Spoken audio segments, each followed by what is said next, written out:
Well, the next book in our summer read book club in conjunction with WHSmith is the novel In the Viola by Natasha Solomons.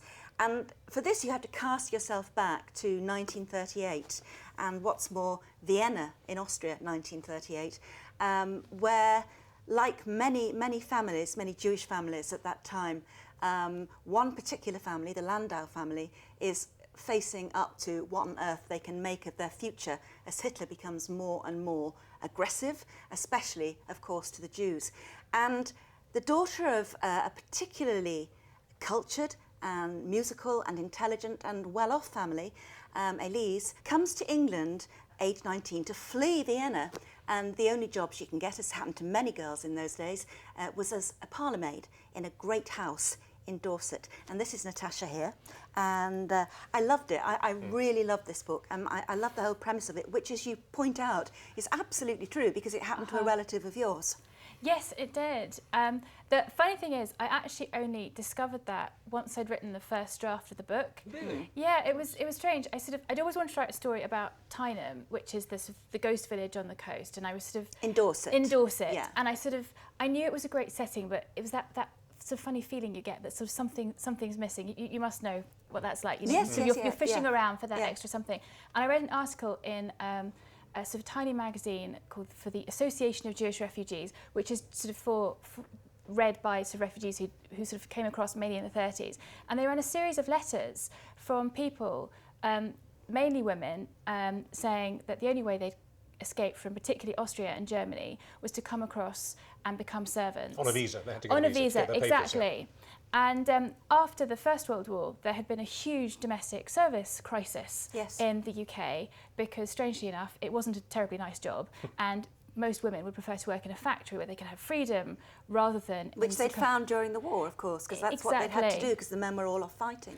And they didn't want to go back into service at the end of it.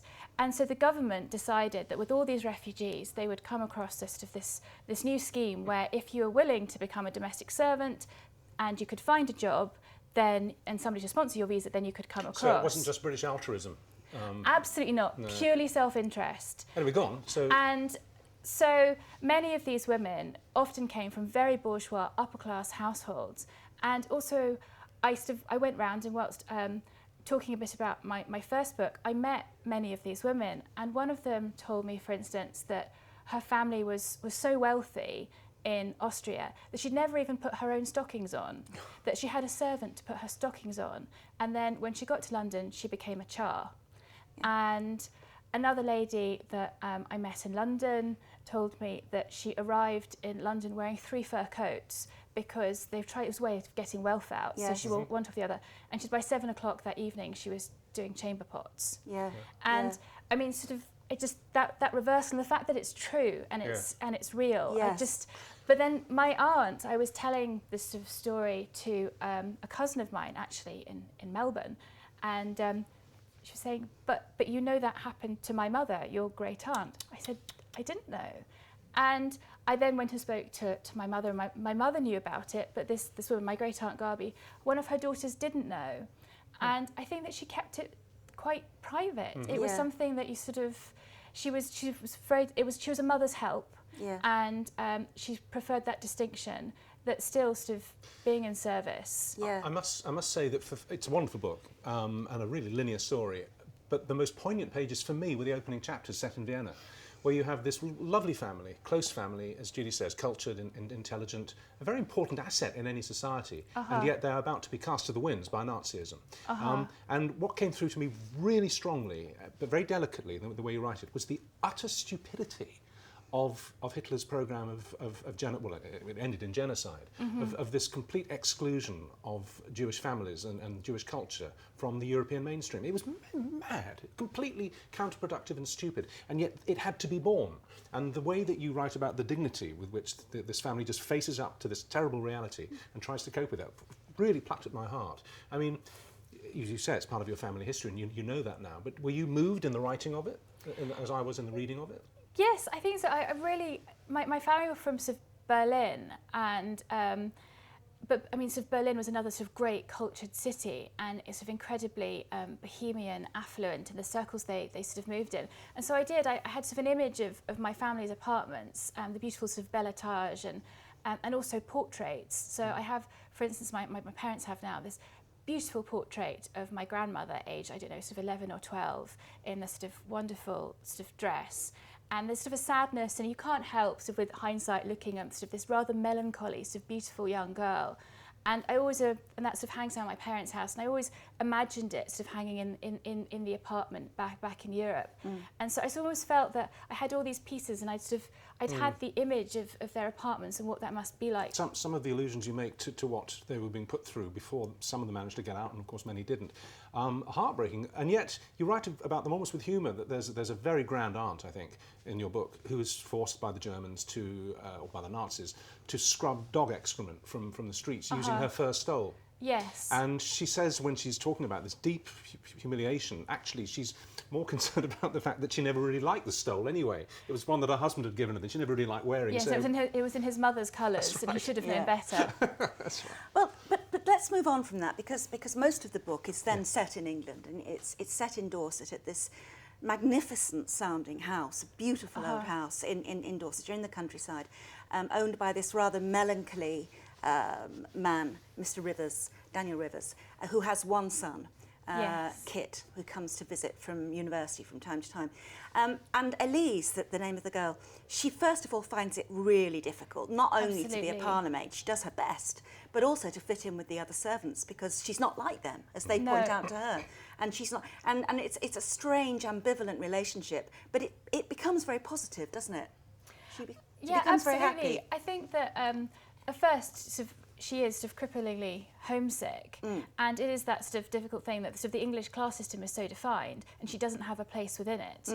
And she's cultured, and she's had servants of her own. So in a way, she sort of almost identifies more strongly with the sort of the family of the house, and yet sort of she is a servant. I think it's partly the Dorset countryside. I think that's the thing that takes her by surprise. I don't think she's ever seen the sea before, and somehow to have space and the sort of the enormous kind of Dorset sky. Yeah, then also develops this love story. I don't think I'm giving anything away by saying a relationship develops between her and the son of the house, Kit. They fall very much in love, and that makes her position even more delicate and untenable, doesn't it? Yes. Because his father wants them to wait until they become engaged. And part of the reason for that is because she's not rich. And if the son doesn't marry into money, that's going to be the end of their way of life and the end of the manor. And also because, frankly, she is Jewish. She is Jewish, yeah. So there is that kind of tension there all the time. Yeah, I think that sort of at that stage in the story, Mr. Rivers is still a man who cares about such things, about class and about one's position and what the other people in sort of Dorsetshire society will say. And it is something slightly unpleasant that she is Jewish, and he wants to get part of that. Intellectually, I think Mr. Rivers views himself as somebody who shouldn't mind about such things. But when it comes to his son, he finds slightly to his disgust that he does care, and he tries to sort of rationalise. It's kind of guess who's coming to dinner territory, isn't it? Yeah. Well, I mean, just to finish on the sense of place in both sections of the book, obviously Vienna, beautifully drawn, this pre-war nightmare descending upon Jewish families there, and then this, as you say, the sense of space and also sense of place. I mean, you write about Dorsetshire beautifully, and did you live there now? I mean, it is a gorgeous part of the world. But there's a sort of is it giving too much away to talk about the fate of the house and the village? I don't think so. I think it starts, and the story starts with this because the armed forces take over the village as they did in real life, and the house. Yes, and the people willingly give it up for the sake of the war, for the sake of the war effort. They willingly give it up, and there's a very poignant note they leave in the church. And that's real. I took that from that. Did you? That was the note that was really left on the church door in Tyne. I've got it here. Please treat the church and houses with care. We've given up our homes where many of us have lived for generations to help win the war to keep men free. We shall return one day, and thank you for treating our village kindly. Notice pinned to the door of Tyneford Church by departing villagers, Christmas Eve, 1941. And they blew it apart, didn't they? They destroyed the whole damn place. The Americans stripped out all the panelling in the sort of the Great Hall, and I've still never seen the house. My husband found a picture, a Victorian print in a sort of in a junk shop for my birthday, and I sort of pinned that up, and I found old plans of the house. So I feel like I know it incredibly well. But all the I've never cottages been in able the to village, see they're all tumbled down now, aren't they? And the roofs are in, and it's a And ghost it. village. And yet, it is absolutely a ghost village, and yet there's something magical about it. Yeah. And somehow it hasn't changed. Of other villages, you know what it's like in Cornwall. Yeah. This is preserved. It's a 1940s landscape, and there's something unique and incredibly special about that. Well, it's a lovely book. I must also add that it is a very surprise ending, but a lovely ending. It encompasses, of course, a lot of sadness, but a lot of laughter as well, and it's just a very romantic, lovely novel. It's a great summary. The novel. Would you say Viola or Viola? I'd say Viola. Okay, the novel in the Viola, it shall be then. And you can find out more about the book, more about the lady who wrote it, what we think of it in our reviews, what you think of it in your reviews on the WHSmith website, which is, as you know, www. He said, referring to his notes, whsmith.co.uk/Richard and Judy. You'll really enjoy this. It's a great read.